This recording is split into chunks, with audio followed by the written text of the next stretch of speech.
Good morning to all of you. Class 10th में हम लोग pair of linear equation in two variable पढ़ रहे हैं।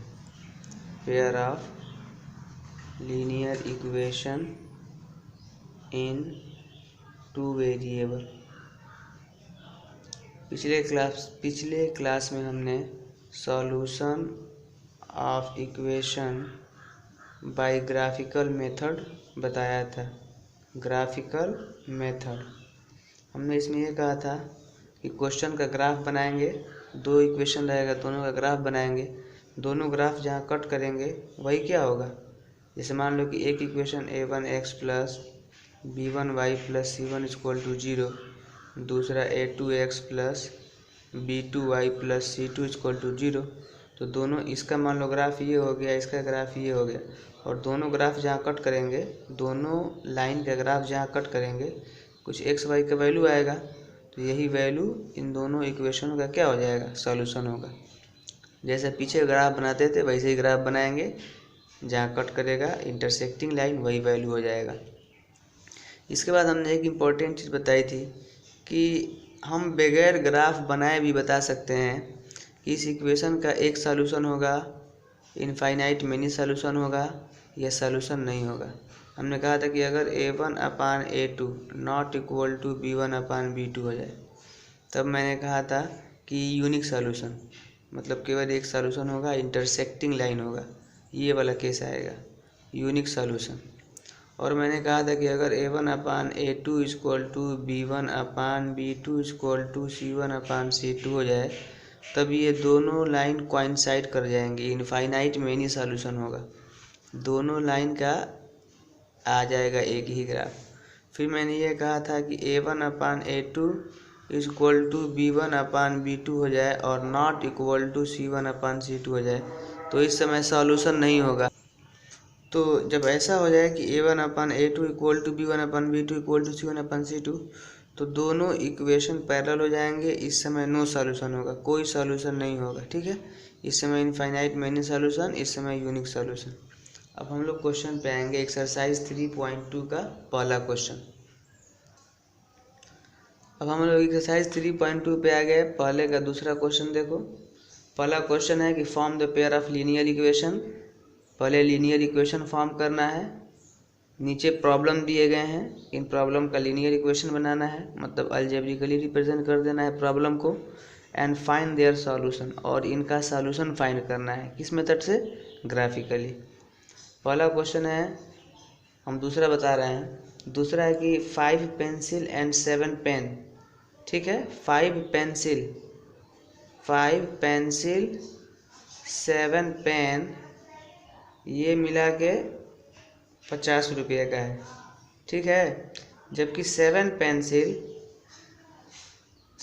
पेंसिल और 5 पेन, ये इनका जो कॉस्ट हो रहा है ये 46 रुपीज़ हो रहा है, 46 रुपीज़ हो रहा है। ठीक है, तो हमको find the cost of 1 pencil and 1 pen, 1 pencil और 1 पेन का कॉस्ट फाइंड करना है। तो क्या करेंगे, सबसे पहले मान लेंगे कि let cost of 1 pencil be x and cost of 1 pen be y। उसके बाद इक्वेशन बना देंगे। अगर एक पेंसिल का कॉस्ट x मान लेते हैं, एक पेन का कॉस्ट y मान लेते हैं, तो ये 5x प्लस 7y क्या हो जाएगा, 5x plus 7y equal to 50 हो जाएगा। और ये 7x, एक पेंसिल का कॉस्ट x माने होना, तो 7x plus 5y equal to 46 हो जाएगा। अब इसका ग्राफ बनाएंगे। ठीक है, तो हम मान लेते हैं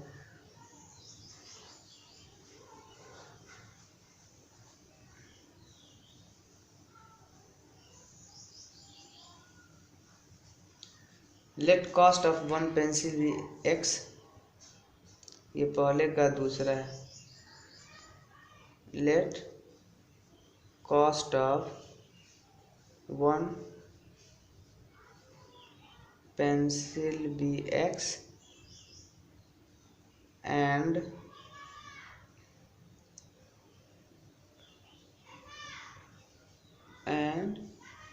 cost of 1 pen be y। तब क्वेश्चन के हिसाब से क्या हो जाएगा, 5x plus 7y equal to 50 और दूसरा हो जाएगा आपका 7 था ना, 7x plus 5y equal to 46। ये इक्वेशन 1 और ये इक्वेशन 2। अब इसके बाद फ्रॉम 1 ग्राफ बनाने के लिए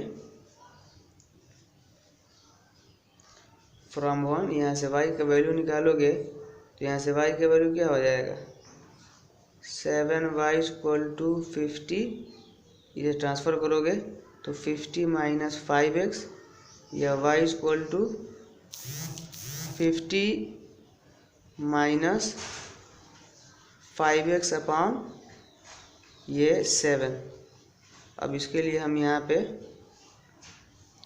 कम से कम 2 वैल्यू, x का वैल्यू खुद रखेंगे, y का वैल्यू जो आएगा यहाँ पे x, ये y, और वैल्यू ऐसा रखेंगे जो आसानी से निकल जाए। सोचो कि क्या रखे वैल्यू।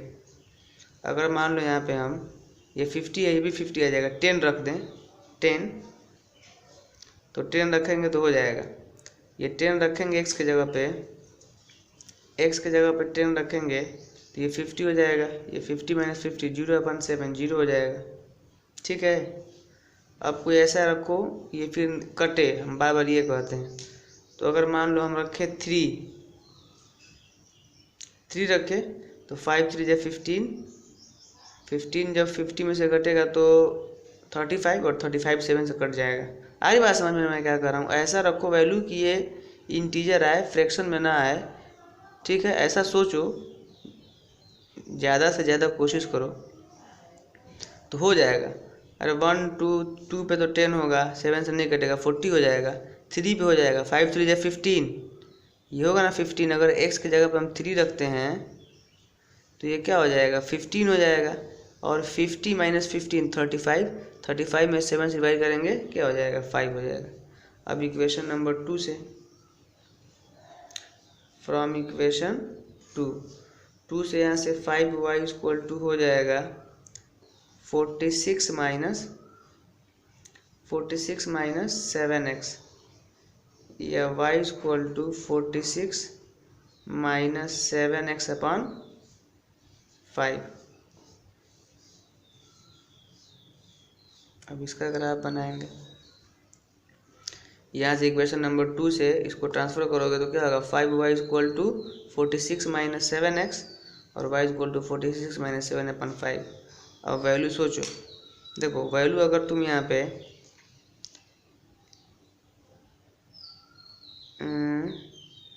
पहले तो एक यही रख के चेक करो, 3 रखो। तो जब 3 रखोगे तो ये 21 हो जाएगा। 46 माइनस 21, 46 माइनस 21 25 होगा। 46 माइनस 21 25/5, हाँ ठीक है, 5 आ जाएगा।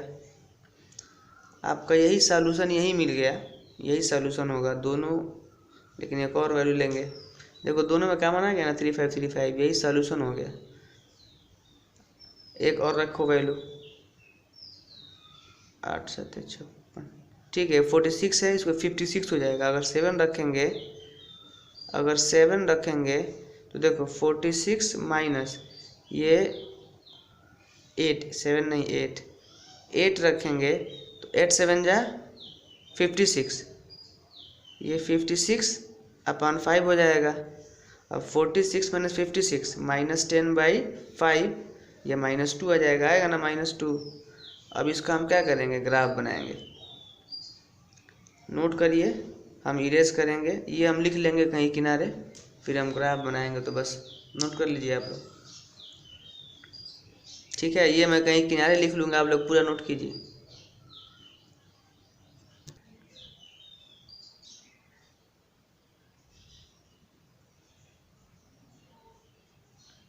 ठीक है, ये मैं लिख लिया हूँ जो आया था इसी इक्वेशन के लिए, ये आया था इसी इक्वेशन के लिए आया था। मुझे ग्राफ बनाना है, देखो मैं ग्राफ बना रहा हूँ। देखो निगेटिव भी -2 गया है, तो इसका भी ध्यान रखना है, निगेटिव वाले का भी। जो थोड़ा सा और नीचे से ले लेते हैं। अब ये ग्राफ पे आप लोग बनाएंगे तो एकदम सही बनेगा, मैं बार बार कह रहा हूँ। ये मान लो कि हमारा एक्स एक्सिस है,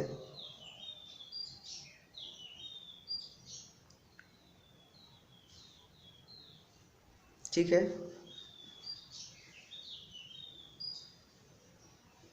और ये हमारा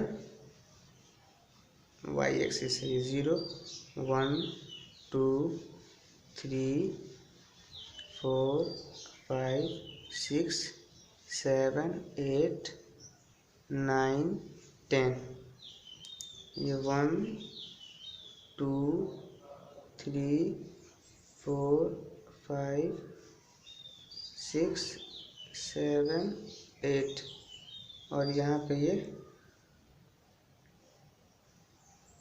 5x + 7y है।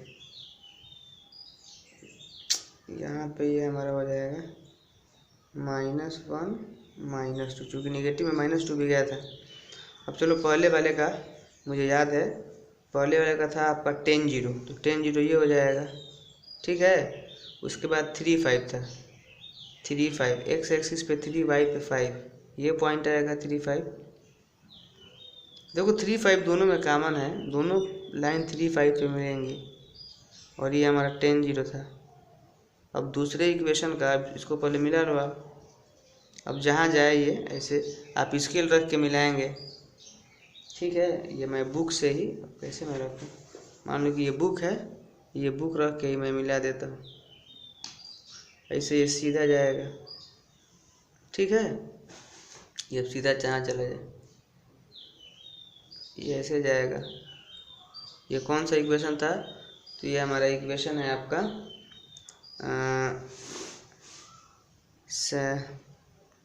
5x + 7y = 50 था। क्या था, 5x + 7y = 50। ये था हमारा 5x + 7y = 50। अब दूसरा के लिए 3 5, ये तो यही पॉइंट कॉमन है। उसके बाद 8 - 2, एक्स एक्सिस पे 8, एक्स एक्सिस पे 8 और वाई पे -2, ये पॉइंट है, -2 ये होगा। अब इसको मैं मिटा देता हूँ, 8 - 2, ये पॉइंट था हमारा 8 और -2। अब इसको ये एक पॉइंट और एक पॉइंट ये, ठीक है ना, एक पॉइंट ये और एक पॉइंट ये, इसको लेकर मिला देंगे ऐसे लाइन, ऐसे। अब ये सही नहीं बन रहा है, आप लोग बनाएंगे। ये 8 और -2, ये हमारा एक लाइन हो गया। ये लाइन का हमारा इक्वेशन था 5x + 7y = 46, 7x + 5y = 46। तो दोनों लाइन कहाँ मिल रही है, यहाँ मिल रही है 3 5 पे, दोनों लाइन 3 5 पे मिल रही है। देयरफॉर x का value, therefore x = 3 and y = 5। यहाँ से x = 3 y = 5, यही सॉल्यूशन हो गया, यूनिक सॉल्यूशन होगा। ये जो दोनों इक्वेशन है उनका सॉल्यूशन यूनिक होगा, बस एक ही सॉल्यूशन होगा, x = 3 y = 5। ये दोनों सॉल्यूशन, ये देखो x के जगह पे यहाँ पे रखोगे 3 तो 15 होगा, यहाँ रखोगे x के जगह पे 3 रखोगे तो 15 होगा, y के जगह पे रखोगे 5 तो 5 से 35, 15 35 आ जाएगा ना। ये 50 यहाँ भी देख सकते हो, x के जगह पर रखोगे 3 तो ये 21 और यहाँ y की जगह पर रखोगे 5 तो 21 और ये हो जाएगा 25, तो 21 25 26 आ जाएगा, 26 RHS आ जाएगा। तो ये दोनों x और y का वैल्यू इक्वेशन को सेटिस्फाइड कर रहे हैं। तो देयरफॉर दोनों लाइन 3 5 पे इंटरसेक्ट कर रही हैं, तो x का वैल्यू क्या हो जाएगा, 3 y का value 5। Therefore cost of one pencil is, cost of one pencil is ₹3 and cost of one pen is ₹5। ठीक है, नोट कर लीजिए आप लोग।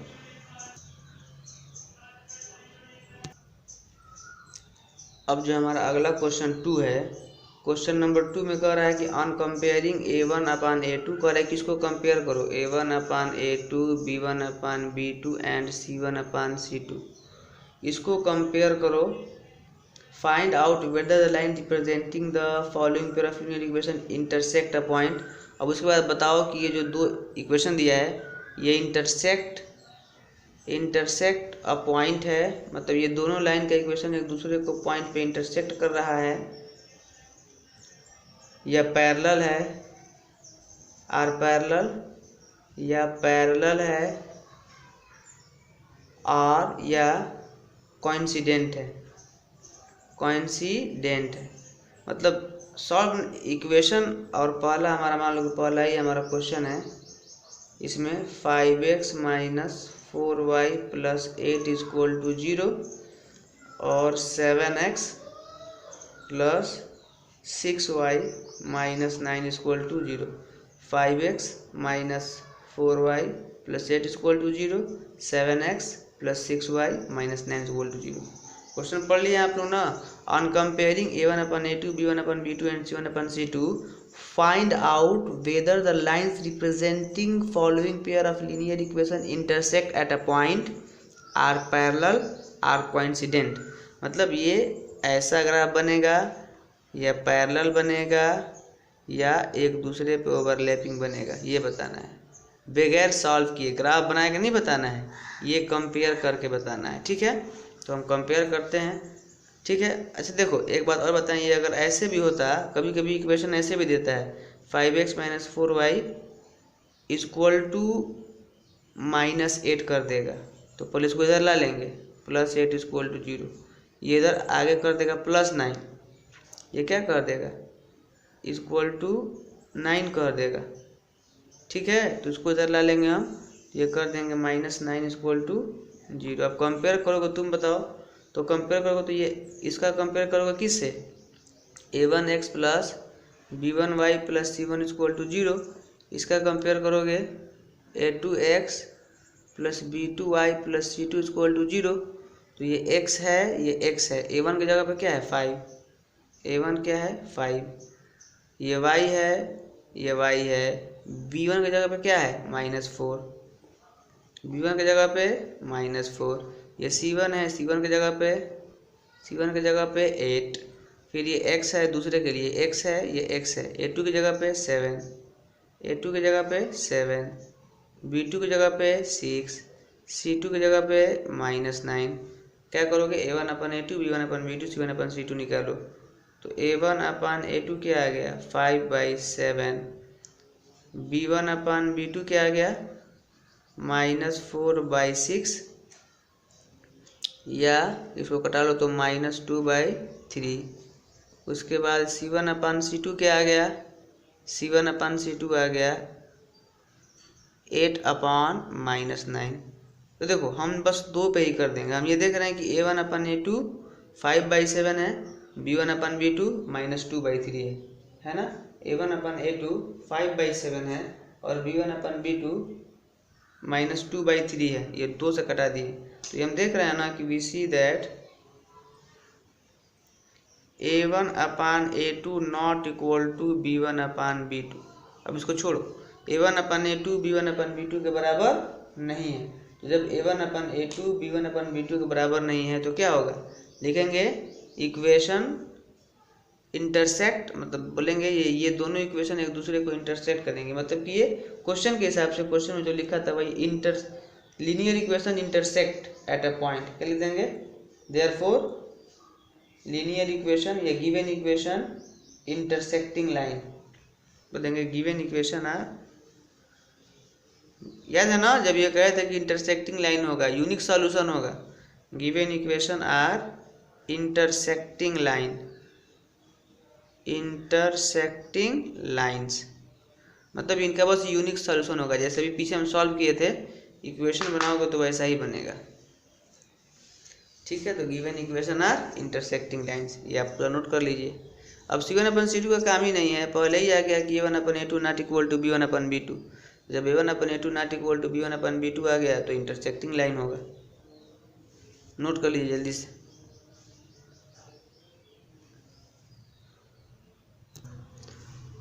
दूसरा क्वेश्चन का बाकी सारा सवाल कर लेंगे आप लोग, आसान है।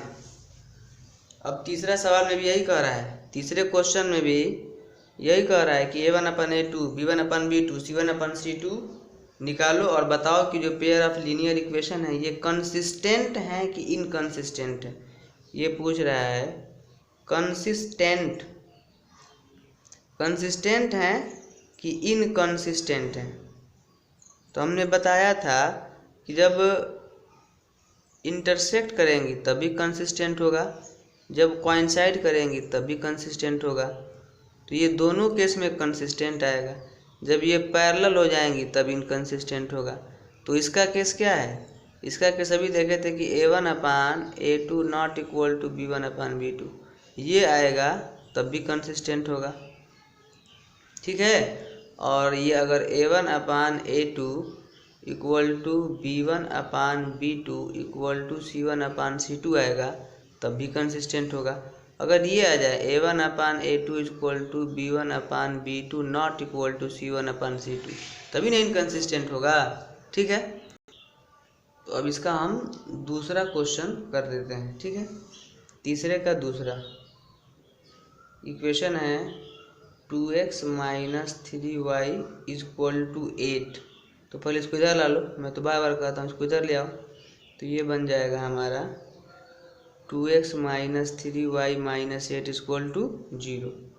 और दूसरा इक्वेशन है 4x - 6y इक्वल टू 9। तो ये बन जाएगा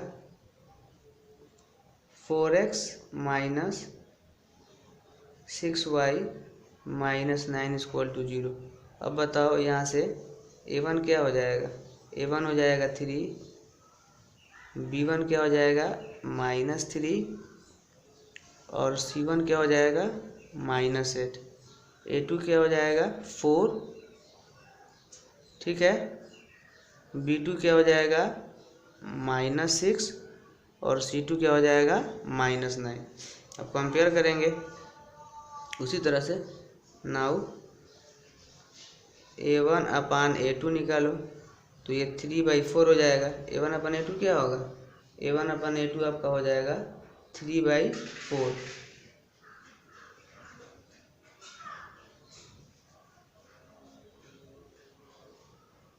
एक मिनट, यहाँ पे a1 की जगह पे 2 है, गलत लिखा गया है।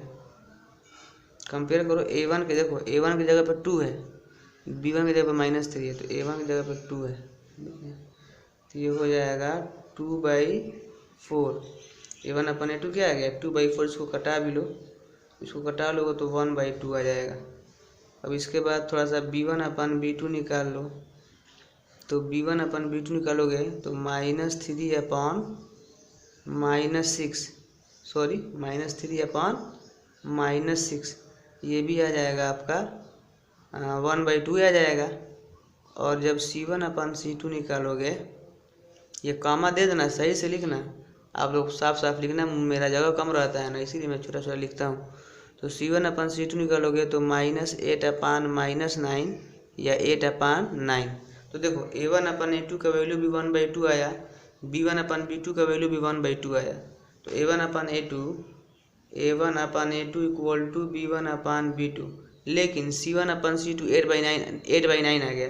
तो ये a1/a2 के बराबर भी नहीं है, मतलब 1/2 के बराबर भी नहीं है। तो ये not equal to c1/c2। a1/a2 b1/b2 बराबर हैं, ये भी 1/2 आया है, ये भी 1/2 आया है, लेकिन c1/c2 8/9 आ गया। तो ये क्या होता है? ये हमारा इनकंसिस्टेंट होता है ना। The pair of linear equations is inconsistent. ये नो सॉल्यूशन, पैरेलल आने जाएगा, तो इसको इनकंसिस्टेंट कहते हैं। Therefore the pair of linear equations is inconsistent,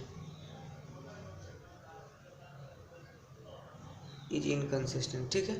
आज के लिए इतना ही, बाकी अब लोग हम कल पढ़ेंगे। आप वैसे लगा भी सकते हैं। देखो अब 4th नंबर क्वेश्चन क्या है? 4th नंबर क्वेश्चन है कि which of the following pair of linear equation are consistent inconsistent.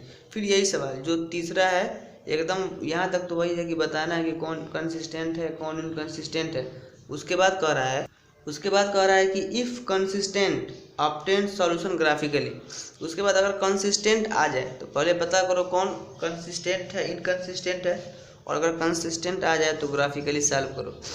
उसके बाद आपका वर्ड प्रॉब्लम है, बहुत आसान है, 7 नंबर क्वेश्चन हम कल बता देंगे। उसके बाद अगला एक्सरसाइज शुरू किया जाएगा। आज के लिए इतना ही। पढ़िए, मन लगा के पढ़िए, ध्यान से पढ़िए। Thank you.